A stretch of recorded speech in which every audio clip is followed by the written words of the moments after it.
मङ्गलचण्डिकास्तोत्रम्।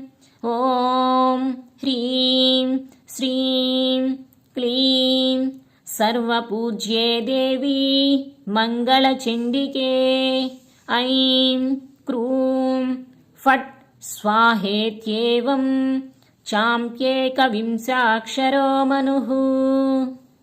पूज्यः कल्पतरुश्चैव भक्तानां सर्वकामदः।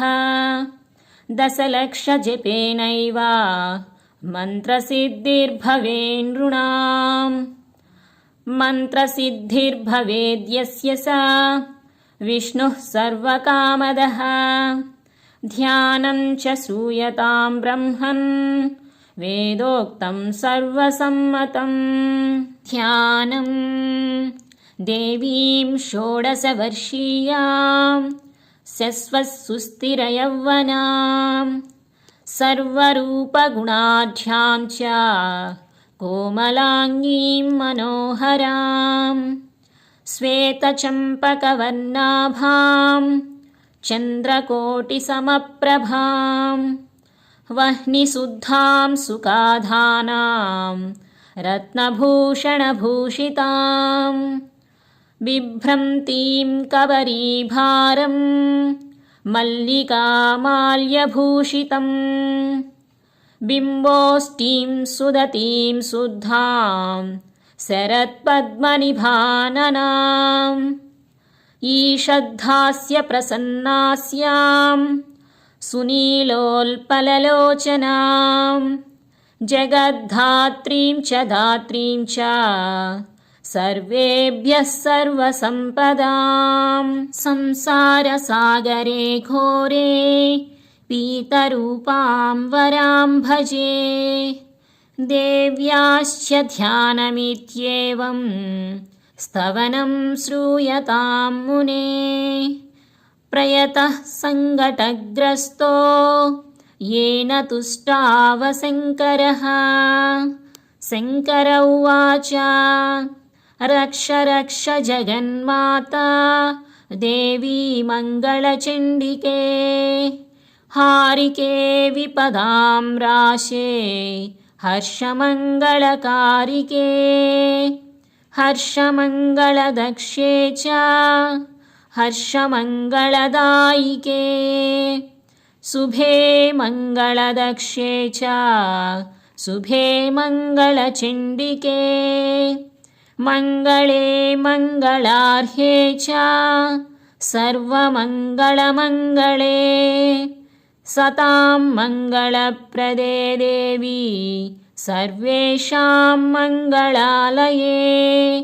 पूज्ये मङ्गलवारे च मङ्गलाभीष्टदैवते। पूज्ये मङ्गलभूपस्य मनुवंशस्य सन्ततम्। मङ्गलाधिष्ठातृदेवी मङ्गलानां च मङ्गले। संसारमङ्गलाधारे मोक्षमङ्गलदायिनी। सारे च मङ्गलाधारे पारे च सर्वकर्मणां। प्रतिमङ्गलावारे च पूज्ये दुर्गे सुखप्रदे। स्तोत्रेणानेन शम्भुश्च स्तुत्वा मङ्गलचण्डिकां। प्रतिमङ्गलवारे च पूजां कृत्वा गतः शिवः। प्रथमे पूजिता देवी शिवेन सर्वमङ्गला। द्वितीये पूजिता सा च मङ्गलेन ग्रहेण च।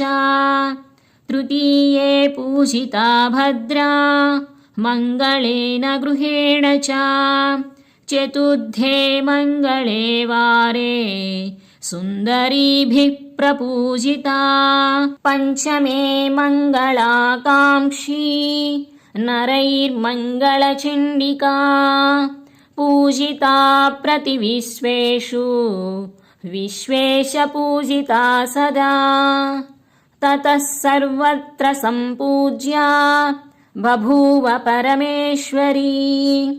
देवैश्च मुनिभिश्चैव मानवैर्मनुभिर्मुनेः देव्याश्च मङ्गलस्तोत्रम् यः शृणोति समाहितः तन्मङ्गलं भवेत् तस्य न भवेत् तदमङ्गलम् इति श्रीमङ्गलचण्डिकास्तोत्रम् सम्पूर्णम्।